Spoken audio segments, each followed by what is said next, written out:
أهل البدع والأهواء، أهل البدع العقائدية وأهل البدع السياسية. أنا أقول بيننا وبينكم السلف، بيننا وبينكم الكتب، كان فيقول البدع بيننا وبينكم. Bismillahirrahmanirrahim.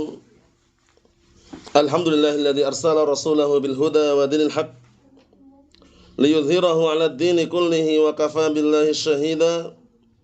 Asyhadu an la ilaha illallah wahdahu la syarikalah iqraran bihi wa tauhida. Wa asyhadu anna Muhammadan 'abduhu wa rasuluh sallallahu alaihi wa ala alihi wa sallama tasliman mazida la nabiyya ba'dah. Ikhwani fid din wa akhwati fillah, a'azzani wa a'azzakumullah jami'an wa barakallahu fikum. Kita lanjutkan bacaan terhadap kitab Tanmiyatun ala Ahkamin Takhtassu bil Mu'minat, yaitu pelajaran fikih, pembahasan fikih khusus bagi para wanita mukminah, karya Asy-Syaikh Shalih Al-Fauzan asbahullah.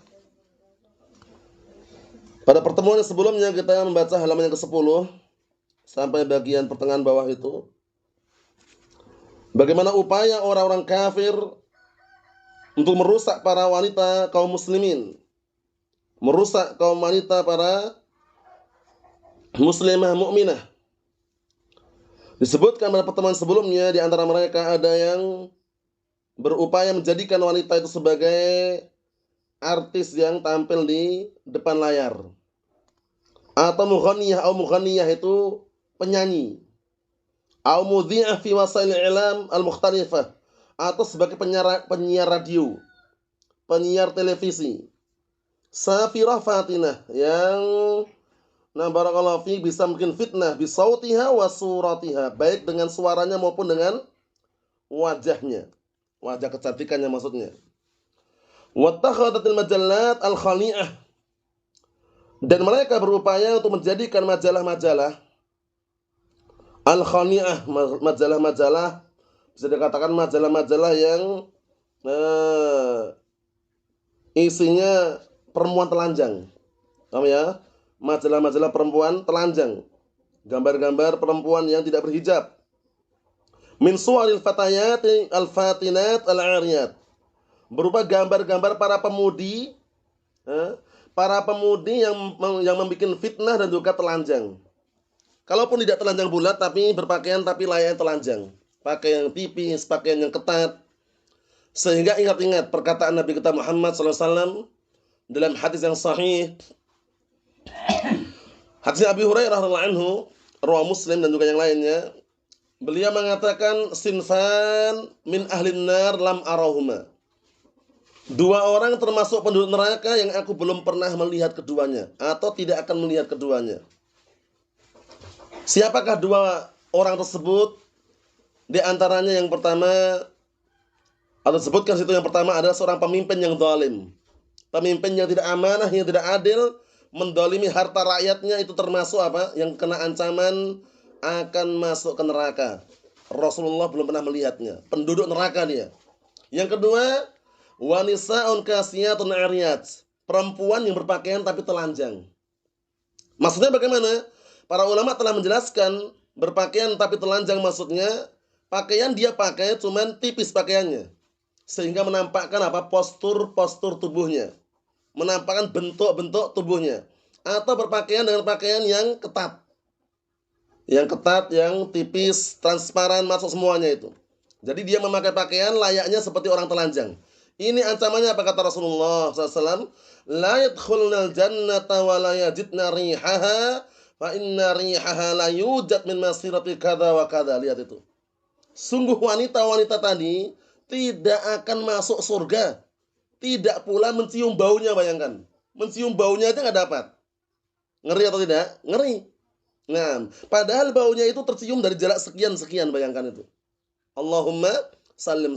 Lihat, wanita berpakaian tapi telanjang. Pastikan wanita-wanita kita, istri kita, anak perempuan kita, janganlah diberikan pakaian-pakaian yang ketat, pakaian-pakaian transparan, jangan. Tidak semua keinginan mereka harus kita turutin. Tapi bagaimana keinginan mereka sesuai dengan Al-Qur'an was sunnah sehingga kita siap untuk menuruti apa yang mereka inginkan. Caranya gitu. Karena kaitannya bukan masalah dunia aja, akhirat. Akhirat ini kekal abadi kan, iman neraka, iman surga gitu loh. Lah kalau nggak di surga otomatis di mana? Di neraka. Nah, jalan-jalan yang menuju ke neraka ini kita bendung, kita tutup semaksimal mungkin agar kita bisa lurus jalan menuju surga Allah Subhanahu wa taala. Lihat ini. Orang-orang kufar berupaya untuk merusak kaum mukminat muslimat dengan menjadikan majalah-majalah yang barakallahu fi berisikan gambar-gambar perempuan telanjang. Wasilatan litarwiji majallatihim, tujuannya apa? Agar memperlaris dagangan majalah mereka. Jadi kalau majalah itu dicantumkan di awal, di sampulnya itu gambar perempuan, biasanya laris gitu loh. Apalagi perempuan telanjang itu ya, wal'iyatubillah. Wa taswiqiha, dan agar semakin lancar perdagangan di pasarnya. Wa takhadha ba'dut tujjar wa ba'dul masani' min hadis suwar. Terkadang sengaja sebagian pedagang-pedagang, sebagian pabrik-pabrik mengambil dari gambar-gambar ini. Di depan pabrik dikasih gambar barakallahu fi besar sekali gambar perempuan yang telanjang misalkan, atau pakai pakaian tapi transparan menampakkan bentuk atau postur tubuhnya. Itu termasuk juga. Tujuannya apa kok sebagian pedagang, sebagian pabrik melakukan hal demikian? Wasilatan litarwiji bada'ihim. Tujuannya apa? Dalam rangka memperlaris dagangan mereka. Lihat ini, memperlaris dagangan mereka, barang dagangan mereka. Antum saksikan kalau tidak percaya, sekarang hampir semua dalam artian yang jauh dari ilmu, yang belum paham ilmu Al-Quran Sunnah, yang belum paham ilmu agama Islam yang dengan benar, toko-toko mereka, warung-warung mereka, itu biasanya orang-orang menggunakan apa? Bagaimana ya kalau bisa yang menjual itu wanita. Ya kan? Kemudian dengan pakaian yang seksi, pakaian yang transparan sehingga menggoda dan juga merayu, membujuk kaum lelaki agar tertarik untuk membeli barang tersebut. Allahul musta'an. Ini sudah menunjukkan bahwasanya kita perlu waspada, berhati-hati. Nah, tidak bisa mengelak dari perkara tersebut seperlunya. Membeli barang, selesai, pulang. Nggak ada istilah panjang lebar, ngobrol dengan wanita bukan mahramnya. Itu penting sekali. Karena dilarang seorang wanita itu, barakallahu fiik, merendahkan dan juga mendayu-dayukan suaranya. Wala takhdha'na bil qaul, dan janganlah kalian wahai para wanita memerdukan suaranya di hadapan kaum lelaki yang bukan mahramnya. Ini penting. Paham ya? Jadi kalau misalkan ada lelaki ngajak ngobrol, assalamualaikum, jawabnya biasa aja, waalaikumsalam warahmatullahi wabarakatuh. Seperlunya kalau seandainya ada yang perlu dijawab di situ. Enggak perlu perempuan tersebut sengaja mendayu-dayukan suaranya, memelangkan suaranya biar apa? Laki-laki terfitnah. Karena laki-laki itu fitnah yang paling dahsyat melanda laki-laki adalah perempuan gitu loh. Nah, ya kan, dalam surat Ahzab sebutkan itu kan, dilarang untuk merendahkan suaranya. Maksudnya merendahkan suaranya, sengaja dimerdukan suaranya biar menarik perhatian lelaki, itu haram hukumnya. Adapun seperlunya, ada yang bisa dibantu, misalkan dengan suara yang tegas, itulah sebagai seorang wanita di hadapan laki-laki ajnabi. Mafhum? Kalau di hadapan laki-laki yang mahramnya, lembut itu nggak masalah, di hadapan suaminya, di hadapan anaknya nggak ada larangan. Tapi di hadapan laki-laki ajnabi, laki-laki yang bukan mahramnya, pastikan suaranya tidak sengaja dilembutkan, tidak sengaja dia halus-haluskan biar memfitnah kaum lelaki, tidak. Wah, ini perempuannya galak, perempuannya ekstrim, nggak masalah. Kalau di hadapan laki-laki ajnabi memang kayak gitu syaratnya, syariatnya. Yaitu apa? Suaranya tidak sengaja didayu-dayukan, tidak sengaja dilembut-lembutkan sehingga memfitnah kaum lelaki. Bisa dipahami ya? Ini memang syariat seperti itu. Wala takhdha'na bil qaul. Nah, jangan sampai barakallahu fiik merendahkan suaranya, akhirnya apa? Fayatma'al ladzi fi qalbihi marad atau fi qulubihim marad. Maksudnya, barakallahu fiik, akhirnya di dalam hati-hati mereka yang ada penyakit itu akan apa? Akan terfitnah. Mafhum? Seperti itu. Ikhwani fid din wa akhwati fillah, a'azzani wa a'azzakumullah jami'an wa barakallahu fikum. Jadi seperlunya komunikasi lelaki dan wanita yang bukan mahramnya seperlunya. Itu pun dengan suara yang biasa aja. Karena apa? Bukan mahramnya. Kita lihat di sini. Kata beliau, haitsu wada'u hadhihi suwar ala ma'rudatihim wa muntajatihim. Yaitu dari sisi mana kita tahu bahasanya mereka berusaha untuk melariskan dagangannya, dengan cara mereka meletakkan gambar-gambar ini, gambar-gambar wanita telanjang tadi itu di barakallahu fiik, di bazar mereka atau pameran-pameran barang-barang mereka, barang dagangan mereka. Paham ya? Ma'rudat itu maksudnya Nah, barakallahu fi di atas barang-barang mereka. Wa wa bisababi hadhil ijra'atul khatiyah, disebabkan dengan kelancangan yang keliru ini, kelancangan maksudnya terlalu berani sekali menampilkan gambar-gambar eh, perempuan telanjang tadi itu yang keliru ini, takhallatil mar'ah an wadhifatiha al-haqiqiyah. Akhirnya seorang wanita terlepas dari kerjaan aslinya. Kerjaan aslinya, tugas aslinya yang hakikat fil bait, di rumah. Karena perempuan aslinya ini kerjanya di rumah aslinya. Paham ya? Perempuan itu pada asalnya kerjanya mana? Di rumah. Nah, selebihnya untuk di luar rumah kalau udah berkeluarga laki-laki. Paham ya? Suaminya, ya, kepala rumah tangganya. Itu pada asalnya seperti itu. Mimma turra azwajuhunna ila jalbil khadimat al-ajnabiyyat. Lihat, akhirnya ujung-ujungnya ini terjadi loh ya barakallahu fiik, mungkin di luar-luar sana.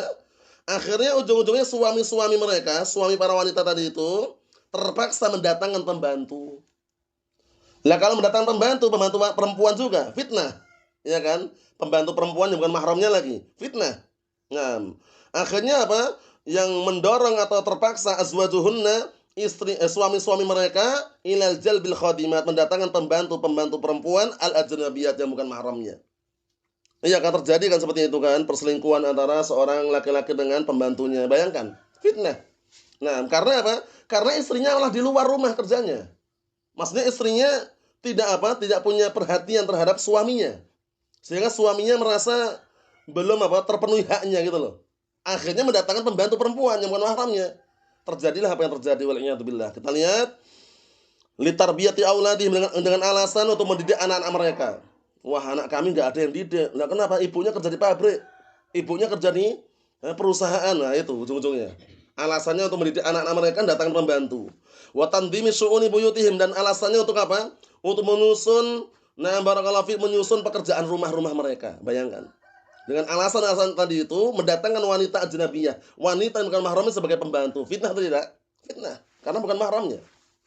Mimma sabbaba katsiran minal fitan, akhirnya mendatangkan banyak fitnah, wa jalaba 'aziman min syurur, dan mendatangkan kejelekan-kejelekan yang besar. Ini terjadi seperti ini barakallahu fiik. Ya, seorang majikan berselingkuh dengan pembantunya karena istrinya apa? Ya, bisa dikatakan dengan disebut dengan wanita karir. Jadi dia itu wanita pekerja berat lah intinya. Kerja di pabrik, kerja di kantoran, kerja di perusahaan. Intinya pekerjaan rumah tangganya itu terbengkalai, akhirnya datangkan pembantu. Nah, akhirnya pembantunya malah lebih apa? Lebih setia dengan majikannya. Terjadilah fitnah di situ. Istrinya suka meninggalkan suaminya. Allahumma musta'an. Ini sekedar apa? Nah, barakallahu fi, pelajaran yang sesuai dengan syariat Islam. Pada asalnya sepenuhnya tanggung jawab di luar rumah seperti mencari nafkah, mencari ma'isyah itu aslinya adalah kaum lelaki. Ar-rijalu qawwamuna 'alan nisa. Kaum lelaki itulah yang mereka sebagai pemimpin bagi para wanita. Adapun para wanita kerja di pabrik, perusahaan, tidak terlepas dari laki-laki ajnabi yang bukan mahramnya, apalagi berboncengan, ya kan? Kemudian ada ngobrol bebas dengan laki-laki yang bukan mahramnya, fitnah. Fitnah itu jangan diabaikan, jangan disepelekan. Fitnah itu bahaya sekali. Fitnah itu kalau udah merasuk dalam hati itu sudah nggak tenang pikirannya sudah. Nggak tenang pikirannya, nggak tenang hatinya. Allahumma salim salim. Kita lihat. Ada syaratnya, kerja di luar rumah ada syaratnya, kita lihat. Innana la numani min amalil mar'ah kharija baitiha idza kanat bidawabit al-atiyah. Ini penting ini. Sesungguhnya kami, kata Syekh Shalih Fauzan, tidak melarang perempuan kerja di luar rumah.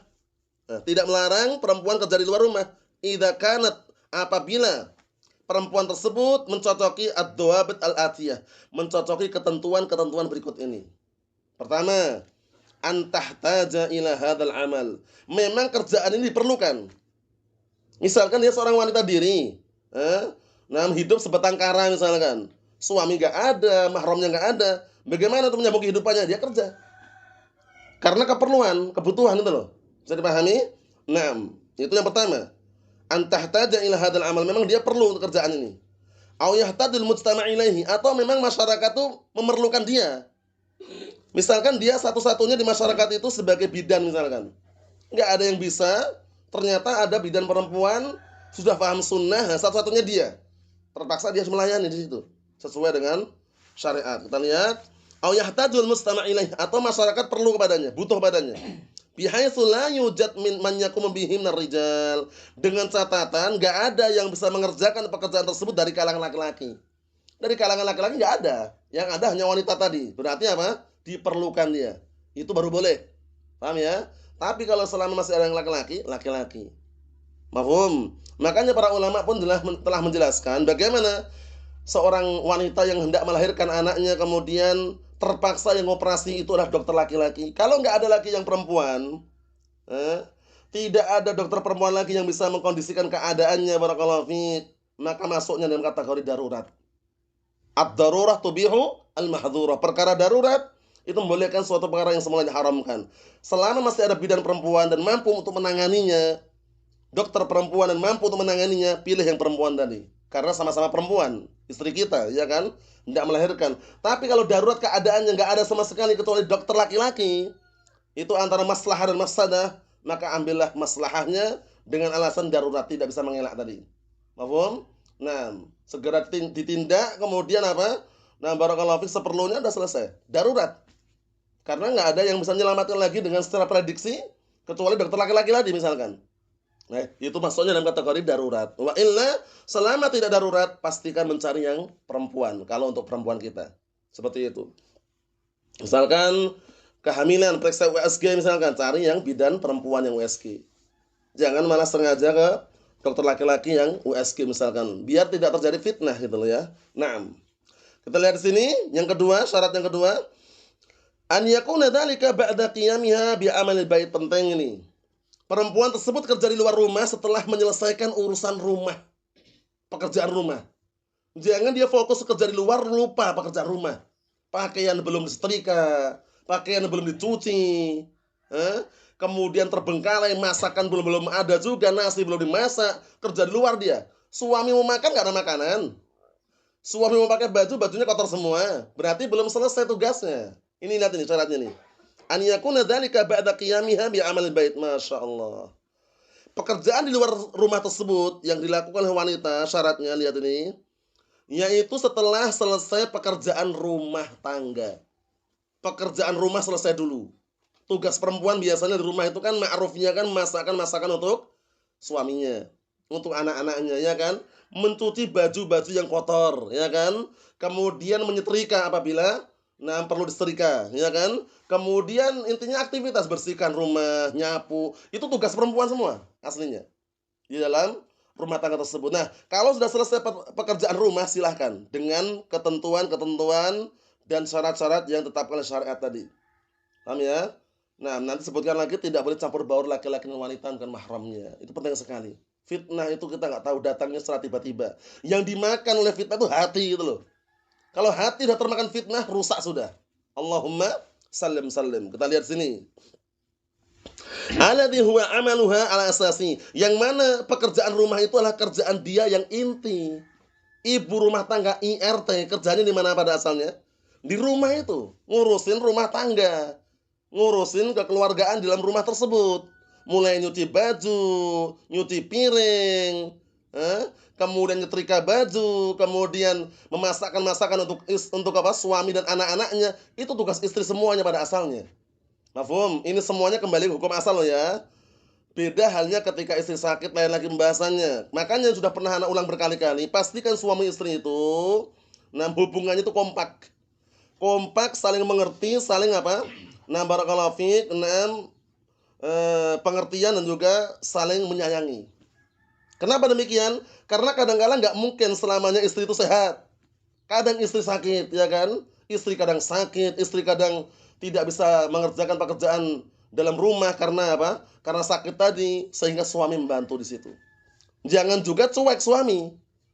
Kalau suami sudah cuek, pokoknya semuanya pekerjaan rumah istri sakit pun dia nggak peduli, kemudian egois, nggak peduli juga, intinya pokoknya urusanmu misalkan, itu nanti tidak akan terwujudkan keluarga yang sakinah, mawaddah, warahmah.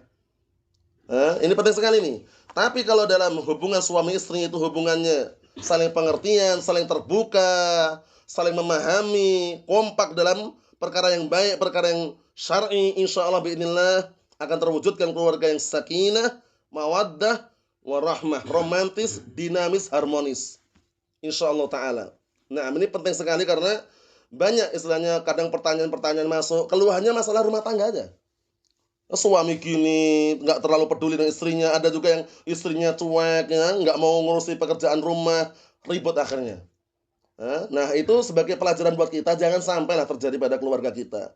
Nah, makanya yang namanya kerukunan di dalam rumah tangga didasari dengan apa tadi barakallahu fiik? Didasari dengan 6 syariat Al-Qur'an Sunnah insyaallah aman. Mafhum? Saling pengertian terbuka. Jangan ada yang saling merahasiakan. Ini penting sekali. Kalau sudah saling merahasiakan dalam rumah tangga itu biasanya tidak tenang pikirannya, tidak tentram hatinya. Kita lihat lagi yang berikutnya nomor 3, syarat seorang wanita boleh kerja di luar rumah, an yakuna hadzal amal fi muhitin nisa. Yang ketiga syaratnya amalan kerjaan ini hanya di lingkupan kaum wanita saja. Muhit itu artinya adalah lingkungan, lingkungan wanita saja, bukan di lingkungan laki-laki ajnabi. Lah kalau pabrik, biasanya pabrik ya kan, perusahaan itu biasanya nggak menutup kemungkinan campur baur gitu loh. Berarti bagaimana? Ya cari yang bagaimana keadaannya semuanya wanita. Seperti apa? Kata limin nisa, mengajari wanita yang lain. Mafhum? Seorang akhwat, seorang wanita ngajari wanita yang lain, semua wanita semua. Nggak ada campur laki-laki, perempuan, nggak ada semuanya perempuan. Aman kalau seperti ini. Karena apa? Karena semuanya perempuan. Bisa dipahami? Nah, ini penting sekali. Nah, bahkan sejak dini pun kita atur yang laki-laki yang ngajar laki-laki, yang perempuan yang ngajar perempuan. Biar apa? Terbiasa bahwasanya yang namanya ikhtilat, campur baur laki-laki dan wanita bukan mahramnya adalah haram. Sehingga tumbuh dewasa, tumbuh besar dia tahu bagaimana syariat yang benar. Memang syariat seperti ini. Nah, kok beratnya? Hah? Karena jalan menuju surga itu nggak ada yang ringan.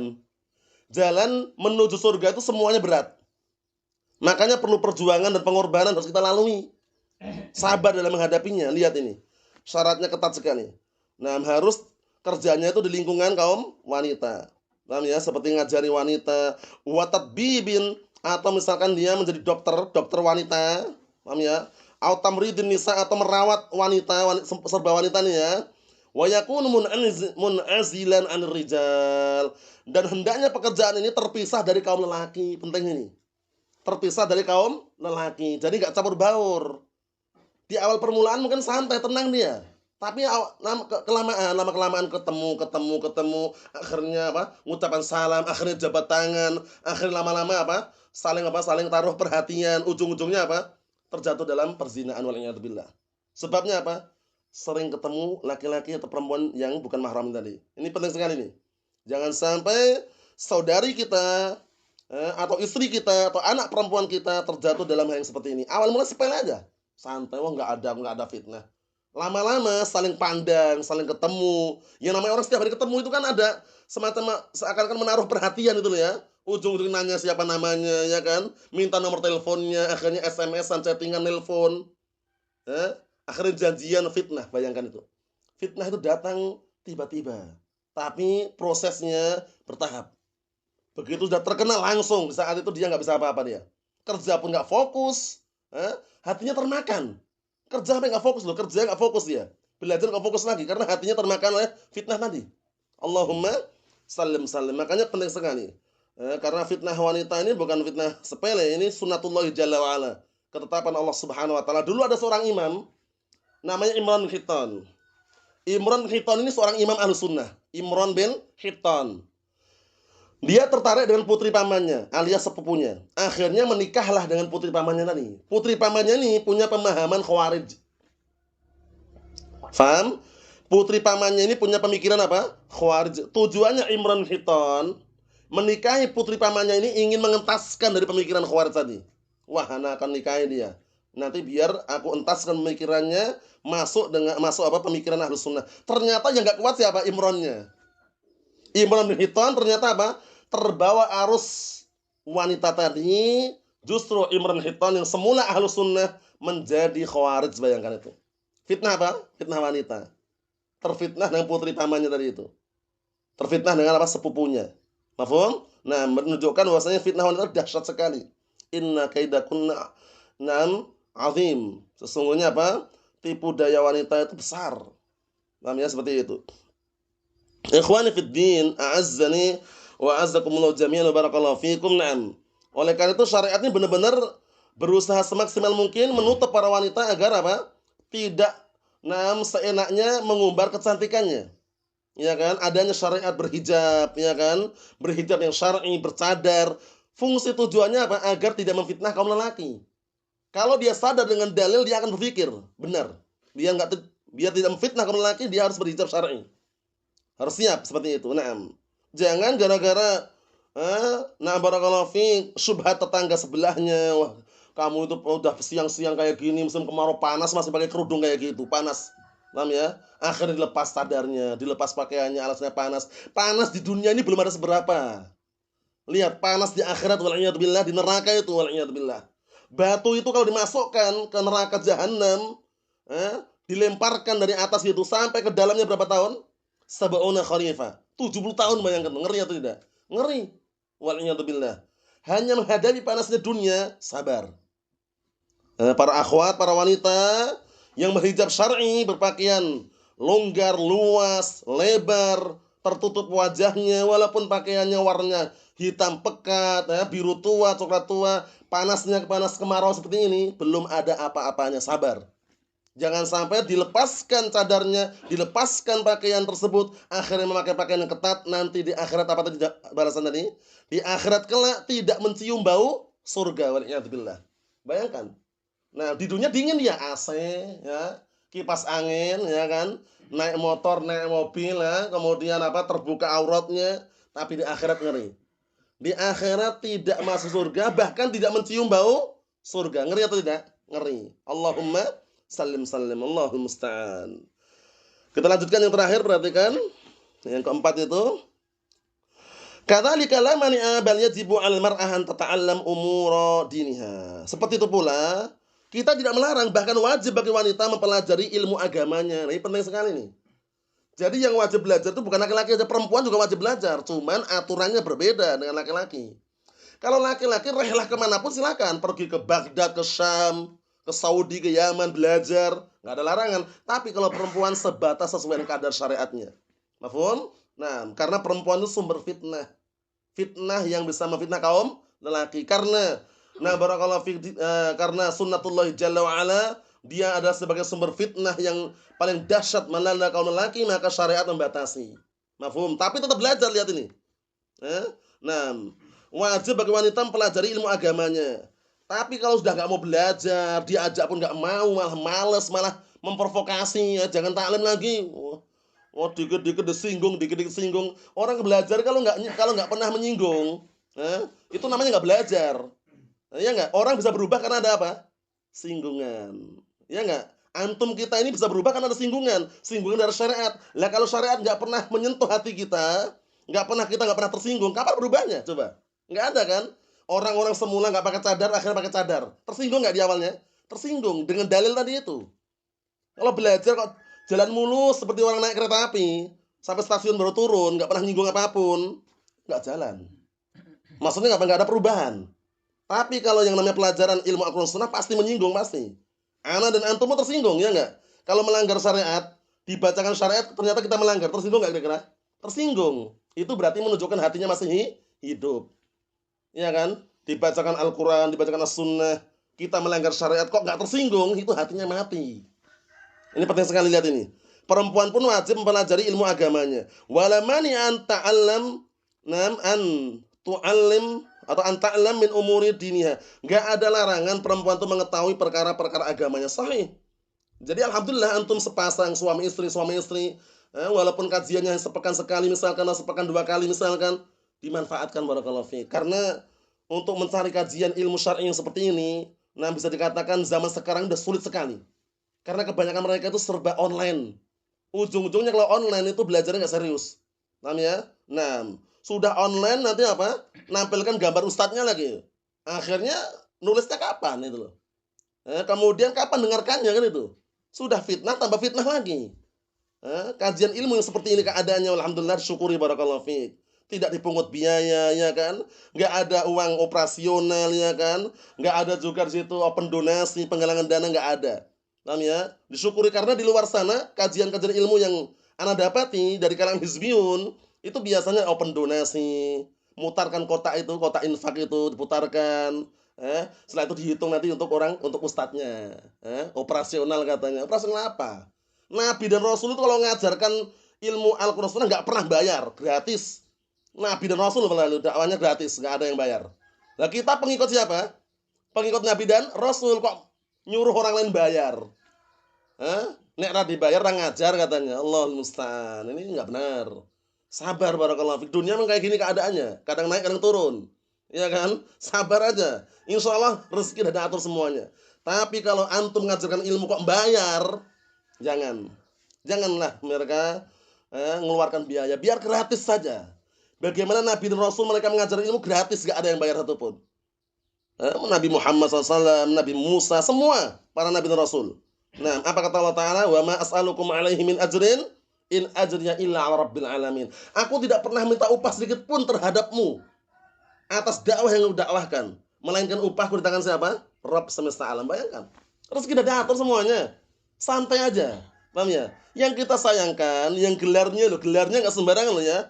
Gelarnya LC, MSC itu punya semacam slogan nek ra dibayar ra ngajar. Mana ada sekarang orang gelar LC, suruh ngisi seperti ini, nggak dibayar mau? Tunjukkan kalau ada. Anda mau tahu satu aja kalau ada. Gelarnya LC, MSC ngajar gratis seperti ini. Paham ya? Ini bukan menyombongkan, bukan. Realita. Kebanyakan zaman sekarang mereka menjual agamanya. Paham ya? Bahkan berani pasang tarif. Saling kontak-kontakan, saling SMS-an. Kalau tempat antum mengajar berapa harganya? Bayangkan, kayak tawar-menawar ilmu, jual belikan gimana? Iya kan? Nah seperti itu nggak pantas barakallahu fiik. Kalau mengajarkan ilmu itu karena Allah, di jalan Allah, mengharapkan ridha Allah, mengharapkan pahala Allah, itu jalan terus dakwahnya. Tapi kalau dakwah mengajarkan ilmu gara-gara harta, begitu nggak ada harta, nggak ada uang, nggak jalan.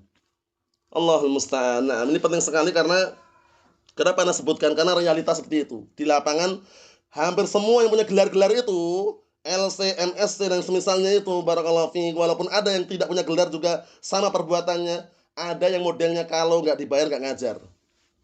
Allahul musta'an. Allahumma salim. Kita tutup yang terakhir. Naam kata beliau, wala mani an ta'lam min umuri diniha ma tahtaju ilaihi, dan tidak ada larangan seorang wanita mempelajari ilmu agamanya, mengetahui perkara-perkara agamanya yang dia perlukan. Wa yakunu ta'lim fi muhitin nisa, penting ini.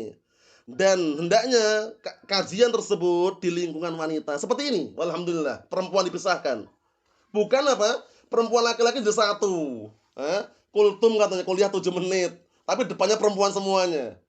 Dia berkhutbah seperti ini, berceramah, ditatap apa? Banyak perempuan, fitnah. Mungkin antum atau kita yang nggak terfitnah, mereka terfitnah bisa jadi. Tapi tertutup seperti ini, alhamdulillah, ya kan? Perempuan di balik hijab, ya kan? Perempuan dipisahkan, aman sudah. Itulah syariat yang benar, dipisahkan. Mafhum? Nah, inilah dakwah Al-Qur'an Sunnah, dakwah Ahlus-Sunnah wal Jamaah. Jangan tertipu dakwah hizbiyun. Kalau dakwah hizbiyun di luar sana, memang terpisah seperti ini, tapi di dalam ruang akhwat ada layarnya. Paham nggak? Ada layarnya. Nanti akhwatnya dalam ruangan itu bisa melihat wajah ustadznya. Masya Allah, ustadznya jubahnya haramain, sorbannya sorban Yamani, jenggotnya panjang, bayangkan itu. Terfitnah nggak kira-kira Pak? Terfitnah, walaupun dalam ruangan tapi masih bisa melihat wajah ustadznya di ruangan tersebut. Itulah dakwah hizbiyun. Dakwah yang barakallahu fi menggunakan sarana maksiat, televisi, gambar makhluk bernyawa, YouTube, live streaming yang menampilkan gambar makhluk bernyawa. Bayangkan, sudah terpisah sudah bagus, tapi kenapa dikasih layar dalam ruangan itu? Biarkan para akhwat mereka mencatat, menulis, biarkan. Jangan malah melihat wajah ustadznya itu. Sampai ada yang terfitnah itu kan, kejadian seperti itu. Akhirnya muji-muji ustadznya, bilang sama suaminya, "Mas, itu ustadz tuh Masya Allah kalau ngajar Mas." Wah. Akhirnya apa? Istrinya muji-muji ustadznya, suaminya sampaikan. Allahul musta'an. Cemburulah suaminya. Nah, itu salah sendiri. Nah, karena apa? Berdakwah tidak dengan cara yang tepat sesuai dengan syariat. Kalau terpisah seperti ini kan aman, terpisah, tertutup, tidak saling pandang memandang, ya kan? Ilmu yang dia dengarkan, faedah yang mereka catat. Alhamdulillah, lihat ini bagus sekali ini. Kata Syekh Shalih Fauzan, hendaknya itu terjadi di lingkungan wanita. Paham ya? Kajian tersebut. Wala ba'sa an tahdur durus fil masjid. Nah, ini penting ini. Enggak ada larangan menghadiri pelajaran-pelajaran di masjid kalau aman dari fitnah. Masjidnya tertutup, Untuk akhwat sendiri ada, tertutup maksudnya ya. Tertutup dari pandangan laki-laki ajnabi enggak masalah, tapi kalau terbuka ya jangan. Kalau terbuka terpisah, pastikan terhijab. Paham ya seperti itu. Wa nahwi dan semisalnya. Wa takun mustatiratan penting ini. Hendaknya terjadi walaupun di masjid mustatiratan apa? Tertutup. Wa munazilatan terpisah rijal, terpisah dari laki-laki, bukan campur baur dikumpulkan semua. Nah, bapak-bapak, ibu-ibu, nggih napa mboten? Ya gitu kan. Campuran itu. Jangan, fitnah. Nah, lihat ini, ala dawi makanatin nisa fi sadri Islam, berdasarkan cahaya. Eh, Cahaya bagaimana dahulu para wanita di ujung-ujung awal permulaan Islam. Eh, Naam ya'malanna wa yata'allamanna. Mereka mengetahui ilmu, mereka beramal dan mereka pelajari, wa yahdurna ilal masajid, mereka hadir di masjid. Sebenarnya enggak ada larangan di masjid, cuman kalau aman dari fitnah. Makanya Rasulullah SAW mengatakan la tamna'u ima Allah masajidallah. Jangan kalian menghalang-halangi para wanita hamba Allah mendatangi masjid Allah. Boleh datang masjid, tapi apabila aman dari fitnah. Mafhum? Wa buyutuhunna khairun lahunna. Tapi rumah-rumah mereka lebih baik untuk para wanita. Wallahu a'lam bishawab, yang kita ambil. Semoga bisa menjadi renungan buat kita semuanya, buat anak pribadi dan segenap ikhwah dan akhwat seluruhnya, bahwasanya syariat ini memang harus kita perjuangkan, kita harus siap berkorban, siap untuk mengamalkannya walaupun sepahit apapun, walaupun seberat apapun, karena jalan yang kita tempuh, kajian yang kita ajarkan, itu semuanya kita berharap sebagai kunci menuju surga Allah Subhanahu wa taala. Nasallahu as-salamata wal afiyah fid dunya wal akhirah walhamdulillahirabbil alamin.